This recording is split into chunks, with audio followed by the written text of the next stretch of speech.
السلام علیکم، میرا نام طاہر علی ہے اور میرے یوٹیوب چینل کا نام گلدستوں زبان ہے اور میں اس چینل پہ اردو تشریحات اپلوڈ کرتا ہوں اور میرے اس چینل کو سبسکرائب کرنا نہ بھولیے گا۔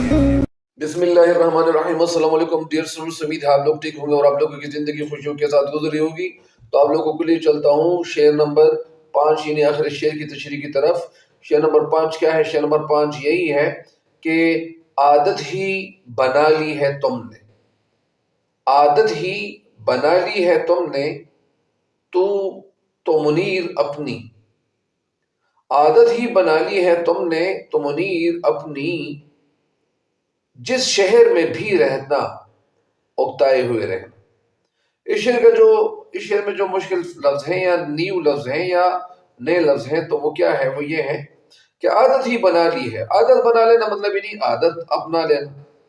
تم نے تو منیر اپنی، جس شہر میں بھی رہنا اکتائے ہوئے رہنا۔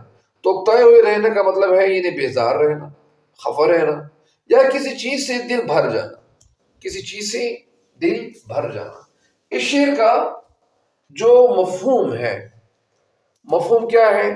مفہوم شعر کا یہی ہے کہ اے منیر، اے منیر، تم نے تو عادت ہی بنا لی ہے کہ جس شہر میں بھی رہتے ہو خفا رہتے ہو، بیزار رہتے ہو، اداس رہتے ہو۔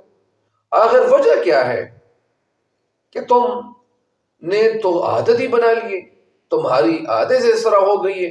کیوں اس طرح آپ کی عادت ہو گئی؟ کیا کیا وجہ ہو سکتی ہے؟ تو شاعر اس شعر میں اپنے آپ سے مخاطب ہے، اور وہ شعر جس میں شاعر اپنا تخلص استعمال کرے تو اسے ہم کیا کہیں گے؟ مقطع۔ اور مقطع کا مطلب کاٹنا۔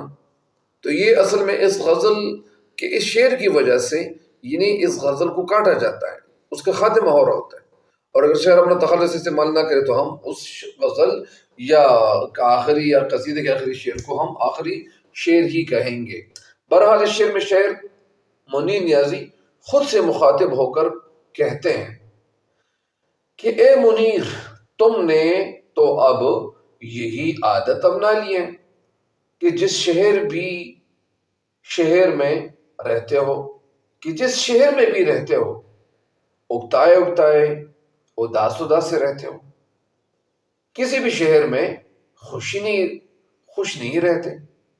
آخر اس کی وجہ کیا ہے کہ تم خفا رہتے ہو، اداس کیوں رہ رہے ہو؟ شاعر نے یہاں تجاہل عارفانہ سے کام لیتے ہوئے اپنی بیزاری اور اکتاہٹ کی وجہ بیان نہیں کی۔ تجاہل عارفانہ کا مطلب یعنی جان بوجھ کر یعنی وجہ بیان نہیں کی۔ وجہ کیوں بیان نہیں کی؟ بیان تو کرنی چاہیے، یعنی وجہ تو بیان کرنی چاہیے تھی، لیکن وجہ بیان نہیں کی۔ اور شاعر کی بیزاری کی وجہ اس کے دلی یا اس کے قلبی جذبات اور احساسات بھی ہو سکتے ہیں۔ ظاہر ہے کہ جب ایک بندہ ہوتا ہے کہ اس کا دل خفا ہو تو اس کو باہر کا ماحول بھی ویسا ہی دکھائی دیتا ہے، جیسا ایک شاعر کہتے ہیں کہ جیسا موڈ ہو ویسا منظر ہوتا ہے، موسم تو انسان کے اندر ہوتا ہے۔ یعنی انسان کا موڈ جیسا ہو ویسا منظر ہی ہوتا ہے۔ منظر کا مطلب آنکھوں سے جو جگہ نظر آ رہی ہوتی ہے۔ تو اس وجہ سے شاعر بھی یہی احساسات کے حامل خفا ہیں۔ لیکن جب انسان کے دل میں جذبات کا الاؤ روشن ہوتا ہے، جذبات کی ایک آگ جلی ہوتی ہے، تو اس کی بے چینی میں اضافہ ہو جاتا ہے۔ اور جب اس کے ان جذبات اور احساسات کو کسی بھی سطح، کسی بھی جگہ، کسی بھی سطح پر اہمیت نہیں ملتی، اگر کسی انسان کے جذبات کا ادراک کوئی نہیں کرتا، کسی انسان کے جذبات کا لوگ خیال نہیں کرتے، تو یہ بات اس کی مایوسی میں اضافہ کر دیتی ہے۔ ظاہر ہے کہ انسان خفا ہو جاتا ہے، وہ کہتے ہیں کہ یار میرے جذبے کا تو کوئی خیال نہیں رکھا، تو وہ مزید خفا ہو جاتا ہے کہ میری بات کا کوئی احساس ہی نہیں ہے۔ مثلا جب ایک بندہ ہے وہ اپنے رشتہ داروں کے گھر کی تو دور کی بات ہے، یا ایک بندہ ہے وہ دوستوں کے ساتھ بیٹھا ہوتا ہے، تو کچھ دوست کبھی کبھار اس کی طرف اہمیت نہیں دیتے، وہ اس کو تھوڑا سا ایزی لیتے ہیں، ہلکا لیتے ہیں کہ یار یہ تو کچھ نہیں ہے۔ یہ فرینڈ میرا بہت اچھا ہے، ان کے پاس پیسے بھی ہیں، گاڑی بھی ہے، بنگلہ وغیرہ بھی ہے، لیکن یہ جو دوست ہے یار، یہ تو مجھے کچھ فائدے نہیں دے رہا. تو پھر کیا ہوتا ہے، اس کی یعنی بات کی طرف لوگ توجہ نہیں دیتے، ان کی بات لوگ غور سے سنتے نہیں. لیکن شاعر یہاں پہ اکتاہٹ کی شکار کیوں ہے؟ ایسی کیا وجہ ہو سکتی ہے کہ شاعر کا دل اتنا خفا ہے؟ تو شاعر خفا کیوں ہے؟ کیا وجہ ہو سکتی ہے؟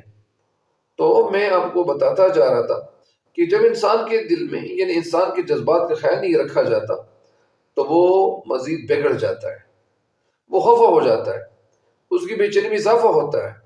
اور جب ان کے جذبات اور احساسات کو مطلب کبھی اہمیت نہیں دی جاتی تو اس طرح ان کے ساتھ ہو رہا ہوتا ہے.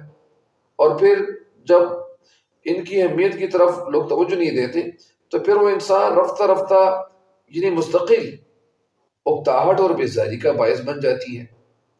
وہ بندہ ہمیشہ کے لیے اس مستقل طور پر وہ خفا رہتا ہے کہ یار میں تو ایسا کون سا انسان ہوں کہ میری بات کا لوگ توجہ نہیں دیتے یا لوگ احساس نہیں کرتے.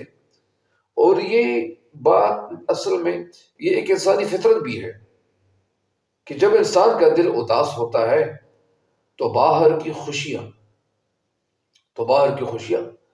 اور رونقیں اور نظارے اسے مزید اداس کر دیتے ہیں. جس طرح لوگوں کے ایک شعر میں نے سنایا کہ جس طرح یعنی جیسا موڈ ہو ویسا منظر ہوتا ہے، موسم تو انسان کے اندر ہوتا ہے. اب انسان کا دل خفا ہو، اس کے اندر کا موسم خفا ہے، اس کا دل خفا ہے، تو ظاہر ہے کہ اس کو باہر کا جو موسم ہے، چاہے وہ خوبصورت موسم کیوں نہ ہو، چاہے وہ ہریالی اور نیچرل بیوٹی کیوں نہ ہو، اس کا دل خفا ہی رہے.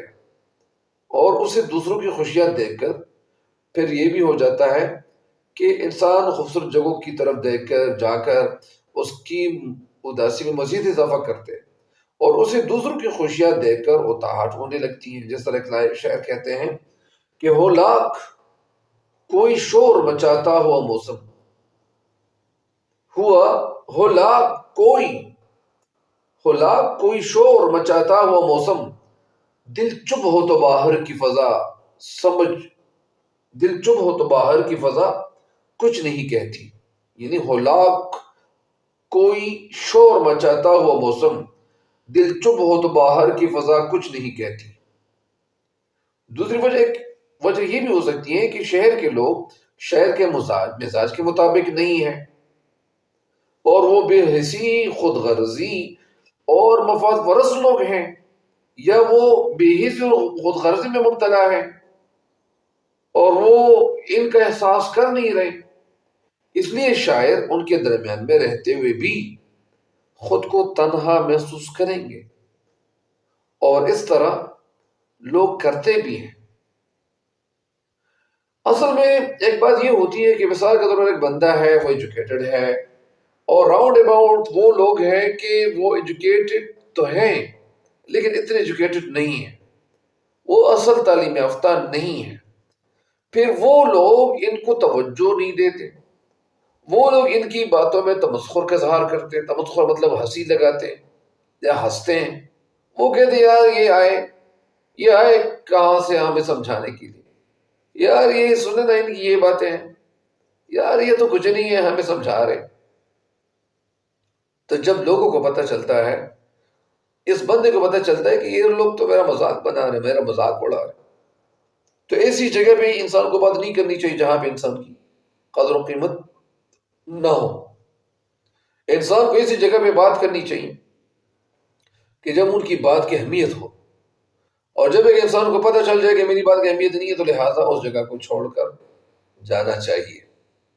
جس طرح اکثر لوگ مثالیں دیتے ہیں کہ جس طرح ایک قسم کی جو ایک بوتل ہے، جو ایک شربت کی ایک بوتل ہے، تو اس شربت کی جو بوتل ہے عام دکان میں اس کی قیمت تقریباً اگر وہ 100 روپے ہے، لیکن وہی بوتل جب آپ کسی ٹول پلازے پہ، جب آپ کسی موٹر وے پہ، کسی جگہ پہ جہاں پہ شاپنگ مالز بنے ہوں، جہاں پہ مطلب یعنی خریداری کے لیے لوگ آتے رہتے ہوں، وہاں پہ دکانیں بنی ہوئی ہوں، تو ان دکانوں میں اس شربت کی قیمت اگر عام دکان میں اگر 100 روپے ہے تو وہاں پہ کم از کم 200، 250، 300 روپے قیمت ہوگی. تو اسی طرح انسان بھی ہے. انسان کا اگر ایک جگہ پہ لوگ لحاظ نہیں رکھ رہے، پاس نہیں رکھ رہے، ان کا خیال نہیں رکھ رہے، تو اس انسان کو یعنی اسی جگہ کو چھوڑ کر جانا چاہیے. اس کو سوچنا چاہیے کہ یار میری عزت نہیں ہے تو میں یہاں پہ کیوں رہوں، میں تو یہاں پہ ٹھہرنے والا نہیں.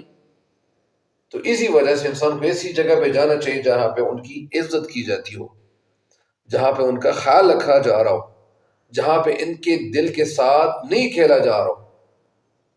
تو لہٰذا ایسی جگہ پہ انسان کو جانا چاہیے. اور ایسے انسان کو جب وہ کوئی ایسا بندہ مل جائے کہ وہ اس کے مزاج کے مطابق ہو تو انسان اچھا محسوس کرتا ہے.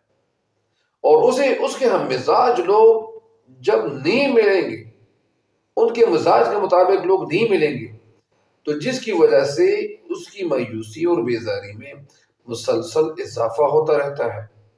جس طرح بقول ایک شاعر کہ بھری دنیا میں جی نہیں لگتا، بھری دنیا میں جی نہیں لگتا، جانے کس چیز کی کمی ہے ابھی.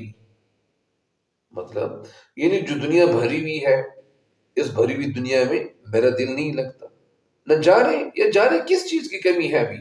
یعنی میرے اندر نہ جانے کون سی ایسی چیز ہے جس کی کمی ہے. تو وہ بندہ جس کا لوگ پاس نہیں رکھتا، لوگ لحاظ نہیں کرتے، ان کی قدر نہیں کی جاتی، تو اس بندے کو اس جگہ کو چھوڑ دینا چاہیے. بہرحال مجھے امید ہے کہ انشاءاللہ آپ لوگ اس شعر کی تشریح سے استفادہ کریں گے، اور اگر آپ اس سے استفادہ یا فائدہ اٹھائیں گے تو آپ کو اس شعر کی تشریح دوسرے لوگوں کے ساتھ بھی شیئر کرنی چاہیے، تاکہ آپ کے ساتھ ساتھ باقی لوگوں تک بھی اس شعر کی تشریح یا اس کا فائدہ پہنچتا چلا جائے. مجھے بھی خصوص دعا میں یاد رکھیے گا. تب تک کے لیے مجھے دیجیے گا اجازت. اللہ نگہبان.